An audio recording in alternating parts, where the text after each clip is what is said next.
But it seems that we are just stuck in this rut. Apart from changing the constitutions, they will go to the extent of rigging elections. Museveni, let's go. They will detain, or they arrest and detain opposition leaders. They will. As we speak right now, Dr. Kizza is in prison. Lukwago is in prison. Bobi Wine is in exile. He's referring to Museveni. Will ban opposition parties. They will rig elections. And why should one person think that they are in any way special? Because they haven't proven that they are unique amongst previous leaders. Pay attention to what Museveni thinks of himself. Listen to this sick man. If I'm available. Okay, octogenarian. Not dead, not senile. You are senile, you're not dead, but you're senile. Not senile, but I'm still around. And I have some knowledge. If you are really serious about your country, why would you not want to take advantage of me? Oh, if you're serious about your country, why don't you take advantage of me? Whereby leaders still continue, and this is the latest example, to try to prolong their stay in power. Museveni? Yet they are not people who have brought any significant difference to the lives of their people. That's a mic drop. There are others on the continent. Museveni in Uganda as an example. Listen. He mentions it. See, he makes a mistake here. He confuses Paul Biya and Yoweri Museveni, so he calls him Paul Museveni. But we know what he means. It means Yoweri Museveni. Listen here. Them out from within the same region. And you talked about the continental body. There are others on the continent. Museveni in Uganda as an example. I mentioned Paul Museveni in Uganda. You're watching Mordecai Marissa Live Political Commentary. Please consider subscribing to help grow Uganda's Voices of Struggle ecosystem. Thank you. I cannot appreciate you enough for using your valuable time to always go on social media, break down things for people.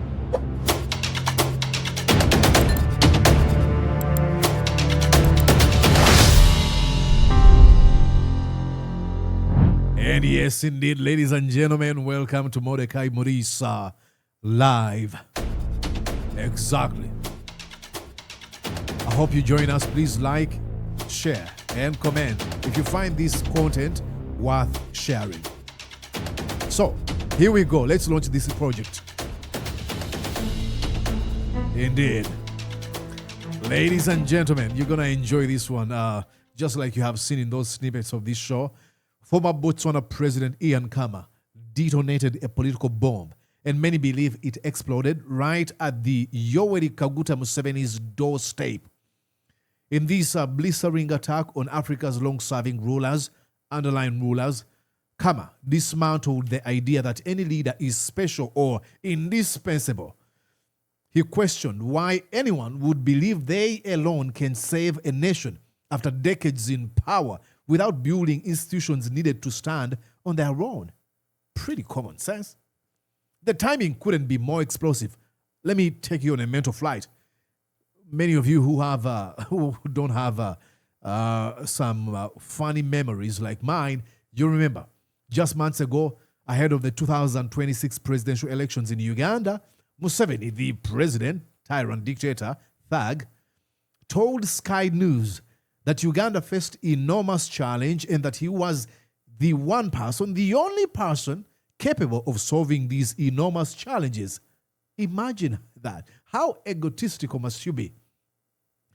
Now, that wasn't the first time. It was the latest version of a message Museveni has told Ugandans, and Ugandans have heard for the last 40 years.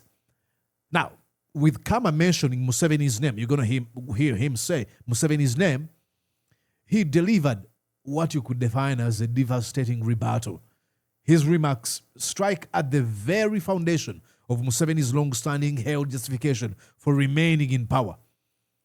If after nearly 4 decades, a country still depends on one man to function, is that proof of exceptional leadership or the failure to build a nation that can thrive without him?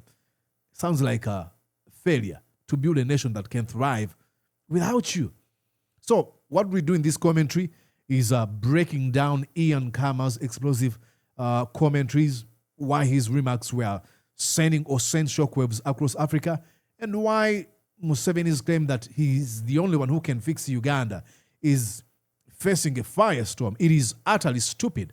Let's go and listen to Ian Khama. But actually, before I tell you, let me tell you about Ian Khama. Look, Ian Khama is a former commander of the Botswana Defense Force from 1989 to 1998. He was heading the military. He went to Royal Sandhurst Military Academy, the same academy Muhoozi Kainerugaba, that criminal thug in Uganda, went. And he was president. Let's go and listen to him. Just a second. I've got to do this. Here we go.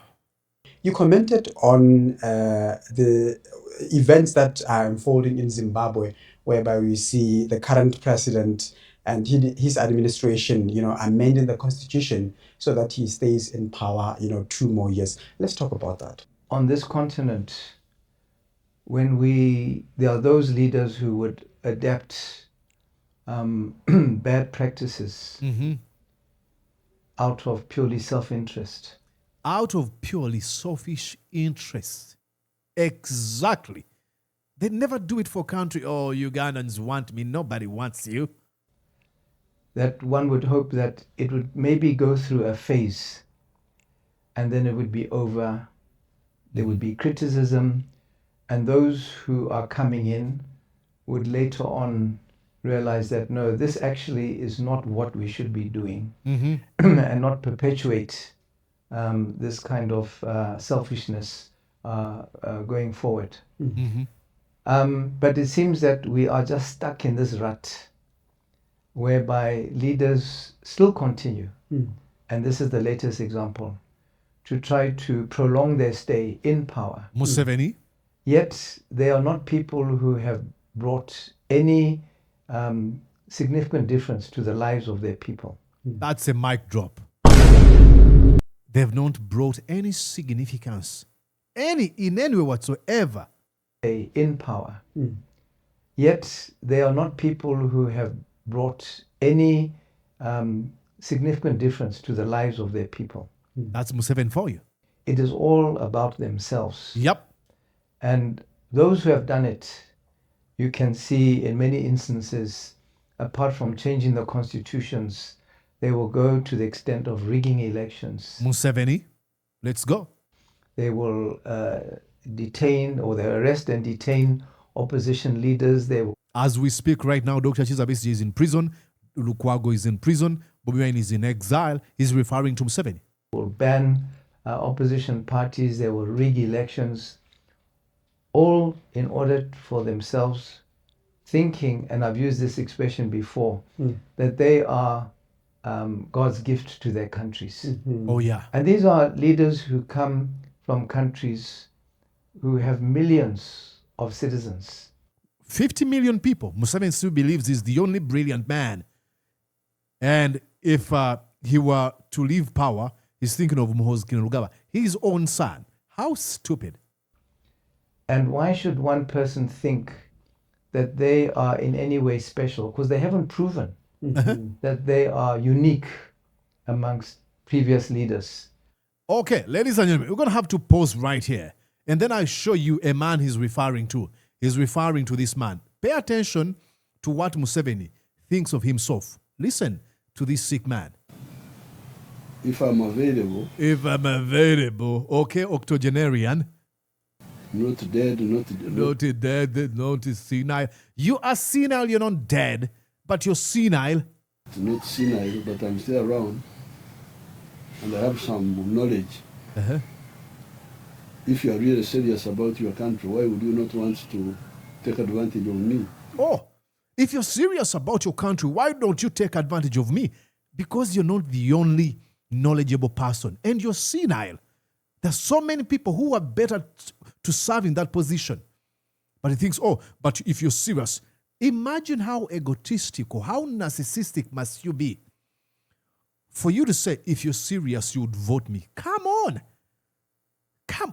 What? Does he listen to himself? Is there a semblance of internal monologue within him to listen to what he says. Oh, if you're serious about your country, why don't you vote for me? No, dude. No, dude. Are you trying to say if you died today, Uganda would go to ruins? We are already there. Oh my God. Look at him. If I'm still able. I mean, what do you think of the young people who do want change, who want someone else to govern? Do you think that that's not sensible? That was what you wanted as a rebel leader. No, me, I did not. I was actually dying to work with old people. It's always about him. I. They're asking you about a country with the youngest population in the world. You see, I was dying to work with. I don't care what you used to do. Because we needed them. Unless you're not serious. Unless you're not serious, he repeats it. These problems are big problems. Oh, these problems are big problems. I alone can solve those problems. What a sick joke. And if you've got a big problem, the more hands, the better. Oh, now he sort of listened to himself right there. When he says, oh, these are big problems. Oh, the bigger the problem, the more hands, the better. Yeah, we got minus you. There's more hands enough and in excess to fix the problems. The only hindrance, the only block we have to fix this problem is you. You're corrupt. You abduct people. You torture them. You murder them. You disappear them. You protect those who steal from national coffers. You abuse power. You have eviscerated our institutions. It is you that has caused all these problems. And with that, I'm tired of listening to your diatribe. Let's go back to the statesman, Mr. Ian Khama, former president of Botswana. Listen to how coherency, cogency, and cohesiveness means. That they have done a tremendous amount to reform and bring about significant change in the lives of their people. Mm-hmm. And they just continue. And I think they must have been we must be about up to 18 countries in Africa where these kind of constitutional changes have been made. Okay. Supporters often argue that constitutional amendments are legal and democratic, if they pass through parliament. This may be contrary to what the people want. So let's talk about that. I mean, they took the bill to parliament and it was passed. If it's a rigged parliament, what do you expect? Those MPs sitting there were rigged. Yep. Into getting their seats. Yep. And other times there's also cash inducement. Mm-hmm. Now, I can guarantee you, these are people who are deserving to be at the stewardship of regional blocks or bodies, or the continental body, the African Union. This should be the president. But I can guarantee you he can never come close to that office, because there's a lot of selfish vultures there, the Museveni, the Mugabe, the Gaddafi, always looking at themselves as the best. Gaddafi used to refer to himself as a king of kings. What? King of kings? I mean, president for life. Museveni, indispensable. Kagame, I'm the only smart, wise man. By people. So you're not really, talking about a process which is fair and credible. Yep. So that way you'll find that in many cases, those who have done that are using a parliament that they brought in through the back door. Mm-hmm. Yep. Are you saying like the majority rule? No, it's not majority rule. I'm talking about, when I say bringing them through the back door, I meant that they have not complied with free and fair elections. What does this man live in Uganda? Like, everything is explaining. It's like he knows what's going on in Uganda to the T. Like, this is what Museveni has been doing for the last 40 years. They have not shown true democratic credentials in the way those MPs came into their parliament. So when you're in that situation that you want to entrench your position in a country, you'll go to any extent in order to do that. So like I've already mentioned, it's a typical example is the rigging of elections. Yep. and the harassment and intimidation of opposition. Okay. Yeah. You know, in Zimbabwe, because now we are talking about Now stick around because they've mentioned Zimbabwe. You might be like, I'm not interested in Zimbabwe. Listen, it's going to mention Museveni here. Zimbabwe as a case study. You know, the political landscape has never been easy that side. So what can be done? I mean, there's SADC and there's AU, but clearly they always release statement. What can be done, He's you know, to stop shaking all his this? head. You know, one shouldn't generalize, but I don't think you're going to find any resolution through SADC. Why? Because SADC also has other leaders who are in the same mold. I'm not saying all of them. Let me make that very clear. But there are a few other SADC leaders who are Like regional blocks, like having to say, oh, East African community is going to solve a thing. Take a look at the member states in the East African community and the presidents there. Who do you think is going to be interested in fixing problems? Because fixing problems at a geopolitical or, you know, country level, you're going to have to be selfless. You don't have to present yourself as the wisest man alive. I'm indispensable. No. But you have Museveni. Museveni wants to present himself as a lecturer to these all of these juniors. I'm senior. He comes with a cap on his head with a stick, and you know he wants to be viewed as all the philosophical man he has entered. He's a thug. I don't like all that PR stunt. He talks like he's going to die. To him in his mind is now I'm a smart man. in the same mold. Old wise. Who have also, done things. The recent example is Tanzania. Listen. And you know, Tanzania even went to the extent of killing their own people. Just like they did in Uganda, November 18th, 2020, and even in the last election, Museveni's son said they had killed 22 of Bobi Wine supporters and said they were looking forward to killing more. In order to stay in power. And when people resort to that, really, you know that it's an extreme. And people who do that really are sick, very sick. Like I've always said, I'm sorry for pausing here, ladies and gentlemen. I know you might be getting tired of my pausing here, but I have to make a few points. I've always defined Museveni as a narcissistic, self-serving sociopath. Now, those are all psychological terms. You might be wondering, Mordecai, do you have any, not even a certificate in psychology?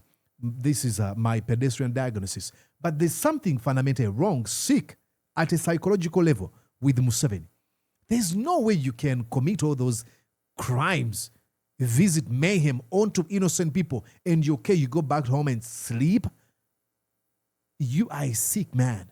In that they would put themselves so much in front of everything else that they are prepared to take human lives. In order to stay in power. So when you then think that someone is going to stand up and call them out from within the same region, and you talked about the continental body, there are others on the continent. Museveni in Uganda as an example. Listen. He mentions it. See, he makes a mistake here. He confuses Paul Biya and Yoweri Museveni, so he calls him Paul Museveni. But we know what he means. It means Yoweri Museveni. Listen here. Them out from within the same region. And you talked about the continental body. There are others on the continent. Museveni in Uganda as an example. I mentioned Paul Museveni in Uganda. Biya, who's 93 years old. And Paul Kagame as well. He's been there, 26 years. Paul Kagame, 26 years. He looks at himself as the only one who can hold Rwanda together. If I left, there will be a genocide. The Tutsi and the Hutu will be killing themselves. Then you have failed. And those are not my words. Here's another leader now. You might have criticism for Obama. I have a lot. But what he says here is truth. Listen. And sometimes you'll hear a leader say, well, I'm the only person who can hold this nation together. If that's true, then that leader has failed to truly build their nation. Exactly. When Museveni says, I am the serious man, these are serious challenges, then you have failed. If you're the only person who can solve these challenges for the last 40 years, there's nobody who can solve these challenges, you have failed. You're telling on yourself that you have failed as a leader. You look at Nelson Mandela. Madiba, Madiba, like George Washington, forged a lasting legacy, not only because of what they did in office, but because they were willing to leave office and transfer power peacefully. that is a mic drop. Look, you can criticize these men, they were not perfect. I truly understand. But George Washington, with the adulation, with the love, with almost watchmen, some of them were actually asking, Americans were asking him to become a U.S. king. Remember, they had kicked out King George III. And George Washington having led the army to defeat the British. So they asked him to become king. He only becomes president for one term, hands over power. Go read about his rating then. He was immensely loved, but says no. Nelson Mandela, with public sympathy, with love, with respect, with inspiration, with everything, after having spent 27 years in Robben Island. And remember, he was dedicated to the liberation struggle even before he was arrested and taken to Robben Island. But after spending 27 years in Robben Island, he could actually argue that he wanted to rule South Africa for 20 years, one term, and says that's enough. What an everlasting legacy. But Museveni, oh, I'm the wise man. And what really hurts me is some people in Uganda believe that lie.